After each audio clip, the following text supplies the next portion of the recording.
Man, I'm really excited for this one. This one has everything. Love, intrigue, betrayal, despair, horrible human interaction.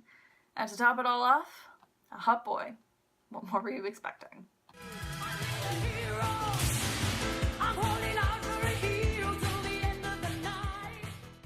So this is the story of a concert that I went to a couple weeks ago. And I should start off by saying that I looked super hot that night. I put a lot of effort into my outfit to try to make me look put together, but not like I was trying too hard. Because, as we all know, your prime focus in life should be to meet boys. It's my motto in life. Flirtus with boyus maximus. What does that mean? Butts. Gluteus maximus. No, the gluteus is the butt. Flirt with the big butts. I should also mention that I was going to this concert alone. I mean, it was a miracle that this band came to my tiny, pathetic town, so I was going, wing woman or no wing woman. But this being my tiny, pathetic town, it meant that there were maybe 10, 12 people at the concert. When I got there, I thought it was just a long line for the bathroom, as it was also all women, so I didn't like my chances. I mean, part of it was a good thing. There were 5 bands at this concert, which meant that the number of performers actually outnumbered the number of viewers, watchers, concert-going people, which meant that you got to get real up close and personal with everyone. You could be 2 feet away from the stage and still have your personal bubble intact. Before the concert started, there were a whole bunch of the bands just kind of hanging out on the floor, saying hi to people, signing autographs. But being the cool and aloof person that I am, socially inept, I chose not to speak to any of the bands until after the concert, so I was just standing around by myself. There were some lingering looks around the room, but that was about it. Except this guy that was standing beside me. He was maybe 6 foot, medium build, plaid shirt and jeans, glasses, just your average, nondescript, slightly handsome white boy.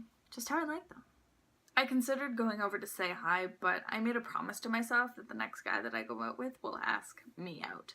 The last 3 or 4 dates that I've been on, I have been the one to ask them out, and they have all gone varying degrees of horribly. So I just stood there waiting for this guy to make a move. I didn't know what his deal was. I didn't know if he was there alone or if his girlfriend was just in the bathroom or if he legitimately liked the music. He just seemed so out of place. This crowd was definitely more hipster chic than plaid farmer or whatever he was. And then he disappeared, sad but not entirely unexpected. So then the first band came out and rocked it, I might add. They were the band that I was second most excited to see, and they did amazingly, like, so well. I was blown away. Also, their drummer was super cute. And then it happened. Plaid shirt guy got up on stage and started tuning his guitar. That's right, people. He was a musician. He played guitar. Like, I totally didn't see that coming. In hindsight, I completely should have seen it coming, but I didn't. And I was really excited. And then it happened. Again. I mean, it already happened, but it happened again, but differently this time, but better. He took his glasses off, and it was the craziest Clark Kent moment of my life. All of a sudden, he went from being this generically handsome white boy to the hottest man that I have ever seen. Like that. We need to stop giving Lois Lane such a hard time. I completely understand her right now. And his guitar playing too. Like, he was really talented. I was super impressed. He wasn't just a pretty face. Because he was gorgeous. He was really talented. Now, I should mention at this point that I am, again, 2 feet away from the stage because there are, like, 12 people here. And I was staring. Yeah, and there was some definite eye contact made, but I couldn't tell if it was the, wow, she's kind of cute kind of eye contact, or if it was the, wow, this chick is clearly insane and why does she keep staring at me kind of eye contact. Either way, it was progress. And then their set ended, and the glasses went back on, and he disappeared into some backstage area, and I didn't see him again. Until after the concert. You didn't think I would let this one go, did you? No, I'm way too smart for that. After the concert, I went to talk to Band 1, and they were great, and I talked to the drummer, and he was super cute, but it didn't matter, because I was all in with Clark. And then all of a sudden, there he was. He was standing by a table near the back, and I walked right up to him, and we had a legitimate conversation. And it went something like this. Hi, I had to come over and shake your hand. Yep. I shook his hand.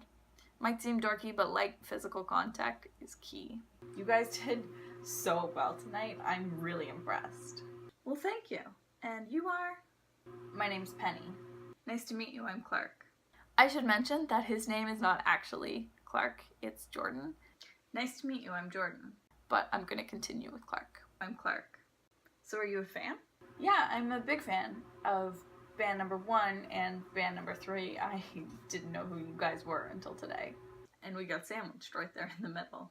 Yeah, but you guys did not disappoint. I was super impressed. Although I would have killed to see you play the guitar with your tongue like they did in band number 1. Yeah, it's not like I can't.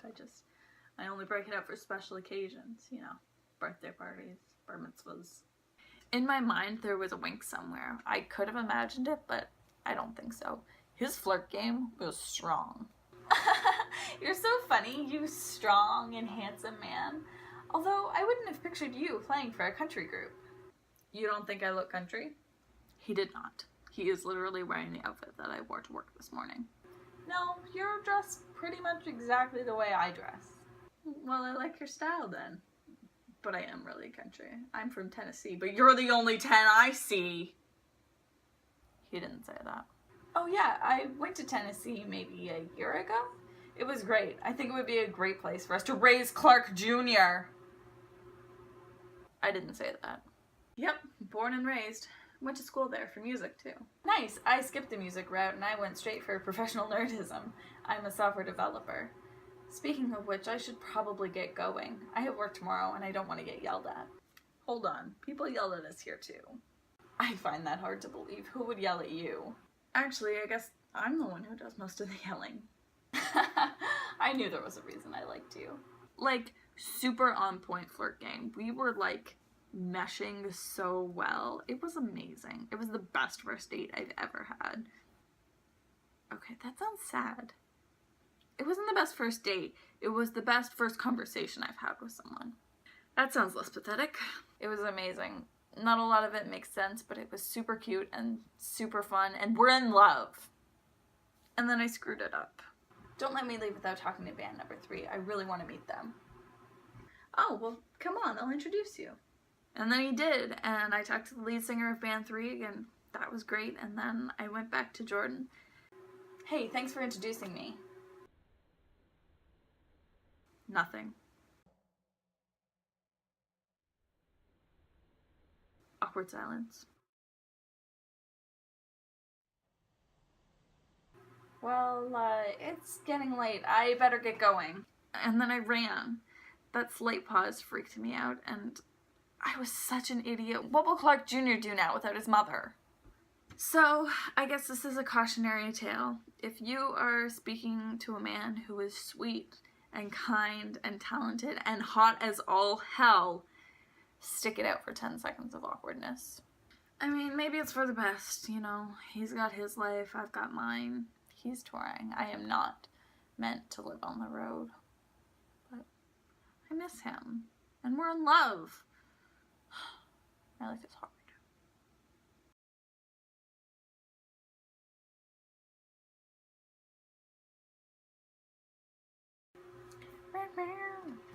Time to put this on it in. Oh, it's your foot. It's your foot. And I farted again. Yeah. 'Cause I have a headache. I have a headache. I'm a headache. But I haven't even filled the penny pots. The penny pots. The penny pots. Yeah. Although I probably would have been more impressed. That's how the... I'm having a stroke. That's enough.